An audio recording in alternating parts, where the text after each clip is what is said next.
আসসালামু আলাইকুম ভিউয়ার্স, আশা করি সকলেই ভালো রয়েছেন। ভিউয়ার্স, আজকে আমি আপনাদের দেখাবো কিভাবে আপনারা স্যামসাং এ সিরিজের ফোনগুলোতে ফিঙ্গারপ্রিন্ট অ্যাড করবেন।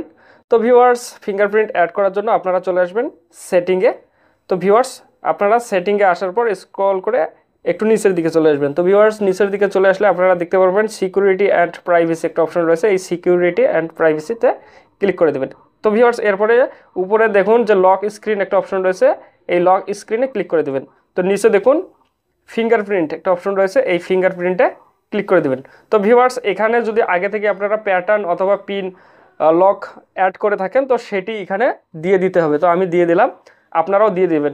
আর যদি আপনারা প্যাটার্ন অথবা পিন লক সেট না করে থাকেন তাহলে সেক্ষেত্রে এখানে নতুন করে প্যাটার্ন অথবা পিন লক আপনাদেরকে সেট করতে বলবে, তো সেখান থেকে সেট করে নেবেন। তো ভিউয়ার্স, এরপর আপনারা কী করবেন, যে নিচে দেখতে পারবেন যে কন্টিনিউ যে অপশন রয়েছে, আপনারা এই কন্টিনিউয়ে প্রেস করে দেবেন।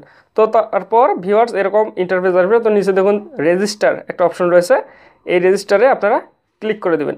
তো ভিউয়ার্স, এরপর এখানে দেখুন যেহেতু আমার এই ফোনে ফিঙ্গারপ্রিন্ট স্ক্রিনের উপর, তো এখানে স্ক্রিনের উপরে দেখাচ্ছে। তো আপনাদের যদি সাইডে থাকে অথবা ব্যাক সাইডে থাকে তো সেখানে আপনারা আঙ্গুলের ছাপ দিতে হবে। তো এখানে আমার যেহেতু স্ক্রিনের উপর, আমি স্ক্রিনের উপরে আঙ্গুল দিচ্ছি। আপনারা আপনাদের ইচ্ছা মতো পছন্দ মতো যে কোনো আঙ্গুল দেবেন, এরকম করে আঙ্গুল দেবেন এবং তুলবেন এরকম করে।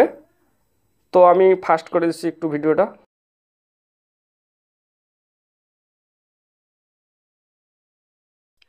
তো ভিউয়ার্স, এরকম করে করার পর যখন 100% হয়ে যাবে তো তারপর নিচে দেখুন ডান একটা অপশন রয়েছে, এই ডানে ক্লিক করে দিবেন। তো ভিউয়ার্স, আপনারা চাইলে এই যে এখান থেকে অ্যাডে ক্লিক করে এখানে কিন্তু আরও অন্য আঙ্গুলের ফিঙ্গারপ্রিন্ট দিতে পারেন। তো আমি একটাই দিয়ে দিলাম। এখন আমি একটু টেস্ট করব, এর জন্য আমি হোম বাটন প্রেস করলাম। এখন স্ক্রিনটাকে আমি লক করব, লক করলাম। এরপর ভিউয়ার্স আমি স্ক্রিনটাকে ওপেন করলাম। তো এখন এই যে দেখুন ফিঙ্গারপ্রিন্টের অপশনটা অ্যাড হয়ে গেছে। এখন আমি যদি এখানে একবার ছাপ দিই তাহলে দেখুন যে অটোমেটিক ফোনটা খুলে গেছে ভিউয়ার্স। তো ভিউয়ার্স, আশা করি আপনারা ভিডিওটি বুঝতে পেরেছেন। যদি ভিডিওটি ভালো লাগে একটি লাইক দেবেন, যদি কোনো মতামত থাকে তা কমেন্ট করে জানাবেন। আর অবশ্যই এই চ্যানেলটি সাবস্ক্রাইব করবেন পরবর্তী ভিডিও সবার আগে পাওয়ার জন্য। ধন্যবাদ।